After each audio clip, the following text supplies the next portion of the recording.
Graça e paz. Ao proferir o sermão da montanha, registrado por Mateus capítulo 5, até o versículo capítulo 7, no capítulo 5, 43 e 44, diz assim: Vocês ouviram o que foi dito aos antigos: ame o seu próximo e odeie o seu inimigo.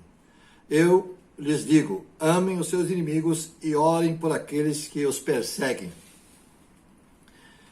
É árduo, difícil o que Jesus veio transmitir aos seus discípulos nesse discurso que ele fez num sermão da montanha e que Mateus registrou nesses capítulos 5 a 7.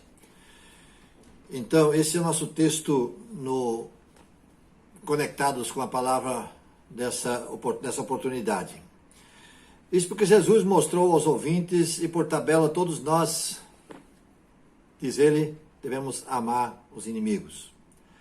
A palavra empregada pelos escritores sacros traduz para o português como inimigos, aparece 39 vezes em o Novo Testamento, 120, sendo que 20 delas nos escritos do apóstolo João. Jesus vem, portanto, dizer que devemos amar os nossos inimigos, contrariando dessa forma o pensamento da época. É preciso destacar que no Antigo Testamento não diz explicitamente odiarás o teu inimigo, mas a ética judaica que ensinava a cuidar dos idosos, das viúvas, das crianças, dos estrangeiros, ensinava e aceitava o ódio aos inimigos. Jesus mostra-lhes que a ética cristã é contrária a qualquer tipo de ódio, mesmo aquele destinado aos inimigos. Amai a vossos inimigos aponta para o tipo de amor inteligente que compreende a dificuldade e se esforça em libertar o inimigo do seu ódio. Tal amor é parente próximo da atitude amorosa de Deus para com os homens, pecadores e rebeldes, e, portanto, é uma prova de que os que conseguem amar assim são verdadeiramente filhos de Deus. Foi isso que Jesus desejou mostrar quando disse: Eu, porém, vos digo, amai os vossos inimigos e orai pelos que vos perseguem, para que vos torneis filhos do Pai Celeste, porque Ele faz nascer o seu sol sobre bons e maus, e vir chuva sobre justos e injustos. Mateus 5, 44 e 45. Naturalmente, podemos entender que para a igreja cristã, conforme registro na carta aos Hebreus, capítulo 1, versículo 9, diz: amaste a justiça e odiaste a iniquidade. Para a igreja cristã, então, é correto odiar a maldade e os seus atos maus, detestando que, como podemos ver, por exemplo, que Judas escreve na sua carta, no versículo 23, até a roupa contaminada pela carne deve ser desprezada. Qual seja a imoralidade dos que usavam aquelas roupas. A roupa não tinha nada a ver com isso. Mas quem a usava devia ser desprezado, que apregoava ensinamentos libertinos. Dentro da ética cristã, no entanto, aquele que diz estar na luz e odeia seu irmão, até agora está em trevas. Diz João na sua primeira carta, capítulo 2, versículo 9. Então, o mandamento radical de Jesus, no sentido de amarmos os nossos inimigos, põe os discípulos em harmonia com a atuação de Deus para com os homens, tanto bons quanto maus. A argumentação de Jesus é consistente, uma vez que ele mostra aos ouvintes e a todos nós que vivemos no século XXI, que amar a quem nos ama é compreensível e natural. Ser leal e amoroso aos que nos tratam bem, segundo Jesus, é tão fácil que até os publicanos e gentios faziam essas coisas. Vale ressaltar que os publicanos, também aqui chamados de cobradores de impostos, eram judeus a serviço do Império Romano, funcionários que ofereciam em leilão os impostos de diversas regiões do país. Os funcionários, seus subordinados, vendiam novamente o direito de cobrança aos agentes locais que exploravam ao máximo o povo que pagava esses impostos. Eram cobradores considerados traidores da nação, assim considerados pelos líderes judeus. E o seu nome representava tudo que é vil e desprezível. Chamar alguém de publicano era dizer: olha, você não presta. Tais publicanos amavam aqueles por quem eram amados. Então, Jesus pergunta: se amardes os que os amam, que recompensa tendes? Não fazem os publicanos também o mesmo? Os cristãos, então, são considerados como filhos do Pai Celeste, do Pai que está nos céus, quando personificam o amor dele. O amor de Deus não discrimina, mas é derramado sobre amigos e inimigos igualmente. Assim como o sol brilha sobre ambos, a chuva cai tanto sobre a plantação de um como na do outro. Esse amor não é motivado pelos nossos méritos, e sim governado pelo próprio caráter de Deus, que é sempre de autonegação e de autodoação. O amor de Deus procura relacionar-se comigo e também com o outro. Relacionar-se com amigo e inimigo, buscando o seu bem, sem perguntar pelo custo ou pela recompensa.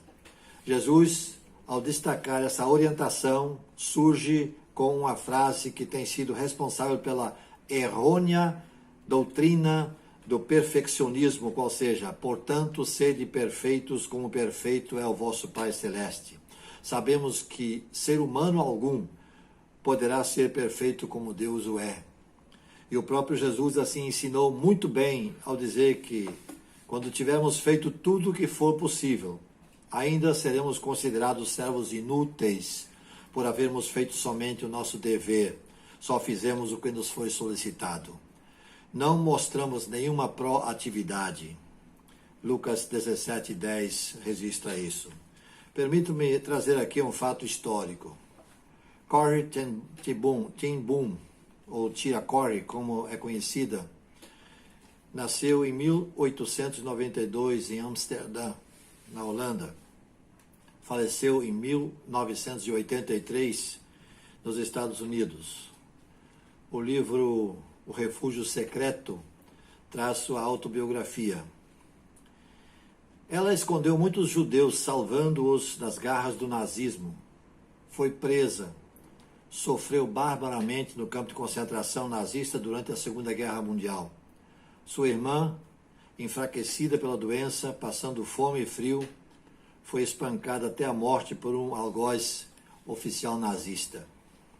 Quando saiu do seu local de martírio, no campo de concentração, no final da guerra, Corrie empreendeu então uma série de viagens pelo mundo, pregando o amor de Deus por ela vivenciado, apesar da dor e do sofrimento enorme pelo qual passara. As pessoas gostavam muito de ir ao encontro daquela missionária amorosa e repleta de experiências para contar. Um dia, pregava em uma igreja a respeito do amor e do perdão de Deus. Terminado o culto, pessoas iam em fila cumprimentá-la e abraçá-la. Entretida em tantas felicitações e tantos abraços, a missionária não reparou que bem à sua frente, estendendo-lhe a mão, com um sorriso no rosto, estava o algoz nazista que havia matado sua irmã durante a guerra. Enquanto estendia-lhe a mão, aquele homem a chamava de Irmã Corrie. Ela ficou desnorteada. Acabara de pregar sobre o perdão. E agora? Encarando aquele homem, parecia que não tinha forças para perdoá-lo, nem sequer forças para estender-lhe a mão. Confrontada assim com suas próprias palavras, orou ao Senhor no seu íntimo: ó Deus, eu não posso, ajuda-me. Imediatamente sentiu que seu braço se erguia em direção à mão estendida. Sim, ela se mostrou fraca em seu perdão ao inimigo, mas Jesus é forte e ajudou-a a vencer aquele obstáculo. A mão que ela estendeu ao oficial ex-carrasco, agora irmão, em Cristo, foi a mão do poder de Cristo. Naquele instante, Tia Corrie entendeu o que Jesus quis dizer ao ensinar que devemos perdoar os nossos inimigos, amar nossos inimigos. Que seja esta também a nossa experiência de vida. Nós que somos colocados dentro desse desafio maior, amar os inimigos. Vocês ouviram o que foi dito aos antigos: ame o seu próximo e odeie o seu inimigo. Mas eu vos digo: amem os seus inimigos e orem por aqueles que os perseguem. Que Deus abençoe. Senhor nosso Deus, Ajuda-nos a entender a Tua palavra. Não somente entender a Tua palavra, mas aplicá-la ao nosso viver. Que o exemplo dessa missionária que tanto sofreu nas mãos dos seus algozes, mas que teve essa experiência crucial na sua trajetória de vida, onde Tu certamente ensinaste a preciosa lição para aquela vida tão preciosa aos Teus olhos. Ajuda-nos, ó Deus, a entender como devemos nós proceder em toda e qualquer circunstância, para que possamos seguir aquele exemplo e, sobretudo, o Teu exemplo, porque Tu nos perdoaste, ó Deus, quando nós não éramos merecedores de coisa alguma nesse sentido. Obrigado, portanto, ó Pai. Oramos em nome de Jesus. Amém.